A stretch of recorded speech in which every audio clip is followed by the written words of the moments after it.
तत्सवितुर्वरेण्यं भर्गो देवस्य धीमहि धियो यो नः प्रचोदयात्।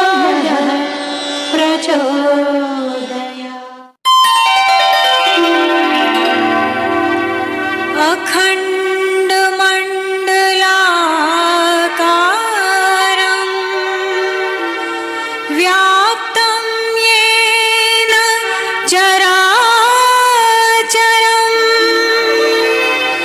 तत्पदं दर्शितं येन तस्मै श्री गुरुवे। मित्रों, हम किसी भी मंत्र का यदि जाप करते हैं तो सर्वप्रथम उसके अर्थ के बारे में हमें पूर्ण रूप से जानकारी होना चाहिए। किसी भी चीज की यदि हमें जानकारी नहीं होती है तो उस चीज का उतना महत्व नहीं रह जाता, उस चीज का उतना फल हमें नहीं मिल पाता है। आज हम आपके लिए गायत्री मंत्र के उसके अर्थ के बारे में बताएंगे कि गायत्री मंत्र का अर्थ क्या है, वो लोगों को देता क्या है। और जिस दिन व्यक्ति इसके अर्थ को समझ जाता है, इसके भाव को समझ जाता है, उस दिन फिर वो सारी चीजें प्राप्त कर लेता है जो उस मंत्र के द्वारा दी जाती हैं। तो चलिए इस वीडियो के माध्यम से हम उसको समझने का प्रयास करेंगे। राधे राधे, जय श्री कृष्णा, नमस्कार। मैं आचार्य पंडित वृष बारोलिया। गायत्री महामंत्र।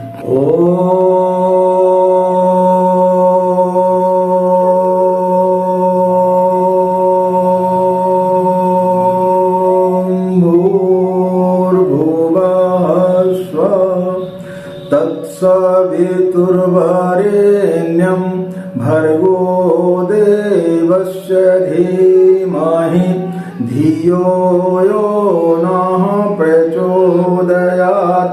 अखण्डमण्डलाकारं व्याप्तं येन चराचरं तत्पदं दर्शितं येन तस्मै श्रीगुरवे नमः। तस्मै श्रीगुरवे नमः। मित्रों, गायत्री मंत्र का यह पावन मंत्र हमारे अंतराल के अंदर उपस्थित, अंतराल के अंदर प्रतिष्ठित और अंतरंग चेतना के अंदर दिव्य विभूति के रूप में विद्वान है। ईश्वर शक्ति के जागरण का यह मंत्र है, उसको उभारने का और उसको प्रस्फुटित करने का मंत्र है। प्रश्न यह उठता है कि इस मंत्र की आवश्यकता क्यों पड़ी। यह संसार अतृप्त कामनाओं का संसार है, निरर्थक शब्दों का है। इस मृत्यु लोक में भाग सभी रहे हैं, दौड़ सभी रहे हैं अपनी कामनाओं को पाने के लिए, लेकिन मिला किसी को नहीं है। व्यक्ति की जितनी कामनाएं हैं उतनी ही दौड़ है, और जितनी दौड़ है उतनी उसकी वासनाएं हैं, और जितनी वासनाएं हैं उतने ही बंधन है। तो हम सब उस बंधन से बंधे हुए हैं। एक बड़ी प्यारी सी कथा आती है कि एक रेगिस्तान में एक व्यापारी अपना व्यापार करने के पश्चात में जब लौट रहा था, शाम हो गई, तो एक धर्मशाला सराय में वो रुक गया। अपने उसने ऊंटों को बांधने का क्रम चालू किया। ऊंट बांधते बांधते उसने देखा कि एक ऊंट की जो है वो रस्सी कम पड़ गई। अब बड़ी दुविधा में पड़ गया कि सारे ऊंटों को बांध दिया, अब इस ऊंट को यदि नहीं बांधूंगा इस रेगिस्तान में पता नहीं कहां चल देगा, रात्रि का समय है, क्या किया जाए। उसी समय एक संत महात्मा वहां से निकले। उन्होंने उस व्यक्ति की परेशानी को देखकर पूछा, भाई क्या बात है। बोले, महाराज मैं व्यापार करके लौटा हूं और मेरे सभी ऊंटों की मैं रस्सियां लेकर के आया था, लेकिन पता नहीं एक ऊंट की रस्सी कहीं कम पड़ गई। अब इसलिए इतने बड़े रेगिस्तान में मैं इतनी अंधकार के समय रोज ये जो है इसको रस्सी ढूंढे कहां जाऊं। तो संत ने बोला कि इतनी सी बात है, बोले कोई दिक्कत नहीं, बोले 2 मिनट में तुम्हारी समस्या का समाधान करता हूं। वो संत गए, उस ऊंट की गर्दन को नीचा किया और उसमें रस्सी बांधने का अभिनय किया, जो कि रस्सी नहीं है लेकिन रस्सी बांधने का उन्होंने अभिनय किया और उसको एक झाड़ से बांध दिया। ऊंट चुपचाप खड़ा हो गया। उस व्यापारी को बड़ा आश्चर्य हुआ कि ये क्या हो गया। अब ऊंट तो बंध गया। किससे बंध गया? अज्ञात रस्सी से, जो कि है नहीं। प्रातः काल वो व्यापारी उठा और उसने सारे ऊंटों की रस्सी खोल दी। सब अपने चलने के लिए तैयार हो गए, लेकिन जो ऊंट की रस्सी नहीं थी, जिसको एक अज्ञात रस्सी से उस संत ने बांधा हुआ था, वो डर से मसनी हो रहा था। उसको उसने बहुत हिलाया डुलाया, लेकिन वो वहां से हटने के लिए तैयार ही नहीं था। उसको बड़ा आश्चर्य हुआ कि ये तो रस्सी से बंधा नहीं है, लेकिन फिर भी ये टस से मस क्यों नहीं हो रहा है। पुनः वो संत के पास में गया। बोले महाराज, वो तो ऊंट जो है वहां से हिल नहीं रहा है। बोले तुमने रस्सी उसकी खोली क्या? बोले महाराज, रस्सी से कहां बंधा है? बोले रस्सी से बंधा तो नहीं, लेकिन अपन ने अभिनय तो किया था ना। बोले चलो, बोले मैं उसको 2 मिनट में खोलता हूं। फिर वो संत आए, उसकी गर्दन को नीचे किया और उसको रस्सी को छोड़ने का अभिनय किया और झाड़ से उसको छोड़ने का अभिनय किया। बड़े आश्चर्य की बात थी कि ऊंट तैयार हुए चलने के लिए। तो उस व्यक्ति को बड़ा आश्चर्य हुआ। उसने बोला महाराज ये क्या हुआ? तो संत ने बोला कि हम सब भी इसी प्रकार से अज्ञात रस्सियों से बंधे हुए हैं। इसी तरह माया के आवरण है जिनने की हमें बांध रखा है। किसी ने हमारे लिए अभिनय किया तो हम उससे बन गए, किसी ने कुछ किया तो हम उस खूंटी से बन गए। हर व्यक्ति किसी न किसी खूंटी में अज्ञात रस्सियों से बंधा हुआ है और दौड़ रहा है। उस बंधन से मुक्त करने का यह मंत्र है। और उस रस्सी से फिर कौन खोले? उस रस्सी से खोलने का काम करता है गुरु। और इस युग में हम सब लोगों के लिए बहुत ही भाग्य का विषय है। हम लोग बड़े भाग्यशाली हैं कि इस युग में एक ऐसे विश्वामित्र ने जन्म लिया जिसने कि विलुप्त होते हुए इस गायत्री मंत्र को जन जन तक प्रचारित किया। वो कौन है? पंडित श्री राम शर्मा आचार्य और परम वंदनीय माता जी। इन दोनों की तप शक्ति ने इस मंत्र को जन जन तक पहुंचा करके व्यक्तियों को उस बंधन से मुक्त होने का बड़ा अचूक मंत्र दिया है। जो इस गायत्री मंत्र के अर्थ को समझ जाता है, वो अपने आप को इस अदृश्य बने हुए बंधनों से वो मुक्त कर पाता है। इसलिए हम गायत्री माता कहते हैं, देव माता कहते हैं, विश्व माता कहते हैं। ये लोगों के कल्याण की जननी है, वेदों को जन्म देने वाली और लोगों का कल्याण करने वाला यह मंत्र है। क्योंकि हम सब अनचाहे बंधनों से बंध गए हैं। तो जब तक कोई भी व्यक्ति इसका अर्थ नहीं समझता है, तब तक वो उस चीज का उतना लाभ नहीं ले पाता है। यदि आप कहीं किसी पर्यटक स्थल पर गए, कोई प्राचीन इमारत है, कोई प्राचीन महल है, आप ताजमहल गए, लाल किला देखने के लिए गए, या आप विदेश में किसी वहां के विशेष किसी चीज को देखने के लिए गए, लेकिन जब तक आप गाइड नहीं करेंगे और जब तक वो उसका पूरा इतिहास आपको नहीं बताएगा, तब तक आपको उसका मर्म समझ में नहीं आएगा। आप किसी देश में जाते हैं, वहां की यदि आप भाषा नहीं समझेंगे तो वो आपको गाली दे रहा है कि आपसे प्रेम कर रहा है कि कौन सी भाषा बोल रहा है, आपको समझ में नहीं आएगा।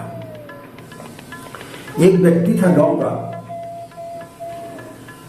वो एक बार किसी काम से विदेश पहुंच गया। जब वो वहां पर पहुंचा तो वो वहां की भाषा तो जानता नहीं था, लेकिन उसने देखा कि एक बहुत बड़ा महल है, क्योंकि उसको छोटी सी चीज बहुत बड़ी दिखती थी। लाइटें जगमगा रही हैं, बहुत सारे लोग आ रहे हैं जा रहे हैं, तो उसने सोचा कि शायद किसी की शादी हो रही है। वो उसके अंदर गया, वहां बाहर गार्ड खड़ा हुआ था, उसने उसको झुक करके सलाम किया। उसको बड़ा अच्छा लगा कि भाई बड़ा अच्छा है, यहाँ तो बड़ा आवभगत हो रही थी। बैठा तो वेटर आया, वो भी बड़ा एजुकेटेड था, बढ़िया कपड़े पहने हुए था। तो उससे कुछ पूछा कि भाई आपको क्या खाने के लिए चाहिए। बार बार वो झुक करके उसको सलाम कर रहा था। अब ये बड़ा प्रसन्न हो रहा था, उसकी भाषा तो उसको समझ में आ नहीं रही थी। तो उस वेटर ने समझा कि शायद ये कुछ समझ नहीं रहा, तो उसने वहां की जो बढ़िया डिश थी वो ला करके दे दी। इसने बढ़िया खाया, इसको बड़ा आनंद आया कि भाई देखो इतने इस देश के लोग हैं कि मेरा इतना स्वागत सत्कार कर रहे हैं। फिर उससे जब पैसा मांगा तो अब वो समझ नहीं रहा कि क्या बोल रहे हैं, बस वो तो झुक करके उनको सलाम करते जा रहा है, उनको दुआएं देते जा रहा है कि भाई बड़ा आपने मेरा स्वागत किया। बड़ा प्रसन्न हो रहा है, हंस रहा है। तो बेटर उसको ले जा करके रेस्टोरेंट के मालिक के पास ले गया। मालिक ने पैसे की बात की तो वो झुक करके उनको नमस्ते कर रहा है और सोच रहा है कि मेरा बड़ा आदर सत्कार हो रहा है। उसने लेकर के उसको पुलिस के हवाले कर दिया। केस चला तो उसने देखा कि भाई कोई मजिस्ट्रेट बैठा है, तो उसने बोला कि शायद राजा से मिलवाने के लिए मुझे लाए हुए हैं। तो उन्होंने उनसे कई बार पूछा कि भाई आपने उनका खाने का पैसा क्यों नहीं दिया। वो हंसे और उनको सलाम करते जाए और बड़ा प्रसन्न होते जाए कि भाई मेरा बड़ा मान सम्मान हो रहा है। जब वो जज परेशान हो गया तो उसने उनको सजा दी कि इसको गधे पर बिठाल करके और जूतों की माला पहना करके पूरे शहर में घुमाया जाए। अब उसको गधे में बिठाला गया, जूतों की माला पहनाई गई। उसने सोचा कि मेरा बड़ा स्वागत हो रहा है, और उसको जब शहर में घुमाया गया तो लोग जुड़ते चले गए। अब तो उसको बड़ा आश्चर्य हुआ कि भाई इतना मेरा स्वागत, भव्य स्वागत हो रहा है। काश मेरे गांव का कोई व्यक्ति होता और मैं इस भव्य स्वागत को देखता तो जल बन जाते। उसी समय अचानक उसके गांव का एक व्यक्ति देख गया जो काफी समय से उस शहर में काम कर रहा था और वहां की भाषा को समझता था। तो उसने उसको देखा तो देखा ये तो भला व्यक्ति है और इसको जो है दंड दिया जा रहा है, तो कुछ छुप गया। अब ये उसको बुला रहा है इशारे से। अब वो व्यक्ति छुपते चला जा रहा है। तो अब ये मन में सोच रहा है कि देखो कैसा दोस्त है, मेरा इतना सम्मान हो रहा है, इससे ये जल रहा है। काश से मेरे को सामने आता और मैं इसको बताता कि तू भी जाकर के गांव में बताना कि मेरा कितना यहाँ पे स्वागत सत्कार हुआ। तो मित्रों, जब हम किसी मंत्र का जाप करते हैं और उसके बारे में जब हमें पता नहीं होता है तो फिर इसी प्रकार की स्थिति पैदा होती है, अर्थ का अनर्थ हो जाता है। इस युग में जो है लोगों की प्रज्ञा खो गई है, लोगों का ज्ञान खो गया है, लोगों की सोचने की क्षमता खो गई है, लोगों के विचार खो गए हैं, और उन विचारों को खोलने का काम करता है गायत्री मंत्र। धियो यो न प्रचोदयात्, जो हमारी बुद्धि को सन्मार्ग की ओर ले जाता है। और यह काम किया है आज के युग के विश्वामित्र, वेद मूर्ति तपोनिष्ठ पंडित श्री राम शर्मा आचार्य जी ने, जिन्होंने की इतनी बड़ी क्रांति की है कि जन जन तक हर वर्ग के लोगों को, स्त्रियों को, सभी को गायत्री मंत्र दे दिया कि आप गायत्री मंत्र का जाप करें और अपने अंदर छाई हुई इन दुष्प्रवृत्तियों को दूर करें, और आप जो अनचाहे बंधनों से बंधे हुए हैं इनसे आप मुक्त हो गए। तो इसका हमें लाभ उठाना चाहिए और मंत्र का अर्थ हमें समझना चाहिए। इसको लेकर के गायत्री महाविज्ञान में परम पूज्य गुरुदेव ने गायत्री मंत्र के बारे में पूर्ण रूप से विवरण दिया है, जिसको कि हम अलग 4 भागों में यानी 4 पार्ट में अलग अलग तरीके से बताएंगे। गायत्री मंत्र के 4 पाद होते हैं, यानी 4 चरण होते हैं। पहला चरण कौन सा है? ओम भूर्भुवः स्वः। दूसरा है तत्सवितुर्वरेण्यम। तीसरा है भर्गो देवस्य धीमहि, और चौथा है धियो यो नः प्रचोदयात्। तो पहला जो है ओम भूर्भुवः स्वः, वो आपको क्या काम करता है? पापों से मुक्त करता है। और दूसरा है तत्सवितुर्वरेण्यम, यह आपके लिए दिव्य दृष्टि की प्राप्ति कराता है। भर्गो देवस्य धीमहि, यह व्यक्ति के अंदर सद्गुणों की वृद्धि करता है। और चौथा है धियो यो न प्रचोदयात्, यह क्या काम करता है? व्यक्ति के अंदर उसकी आंतरिक काया का कायाकल्प कर देता है। तो इन 4 भागों में हम अलग अलग वीडियो में आपको बताएंगे। उन वीडियो को आप जरूर सुने। उसमें पूर्ण रूप से जो गुरुदेव ने गायत्री महाविज्ञान में बताया उसको हम अपने भाषा के आधार पर शुद्ध और सरल भाषा में आपको बताने का प्रयास करेंगे, जिससे कि आपको समझ में आ सके। तो उसका भी आप निश्चित रूप से लाभ उठाएं। और जिस दिन आप इन चीजों को समझ जाएंगे, उस दिन जब आप गायत्री मंत्र का जाप करेंगे तो निश्चित रूप से गायत्री मंत्र आपको अनंत गुना लाभ देगा। गायत्री मंत्र आपको फलित होगा और उससे प्राप्त होने वाली समस्त इन 4 चीजों को आप प्राप्त कर सकेंगे। आज की बात यही समाप्त करते हैं। आप सभी के अंदर बैठे परमात्मा को हमारा प्रणाम। नए विषय के साथ में फिर किसी नए वीडियो में पुनः आपसे मिलेंगे।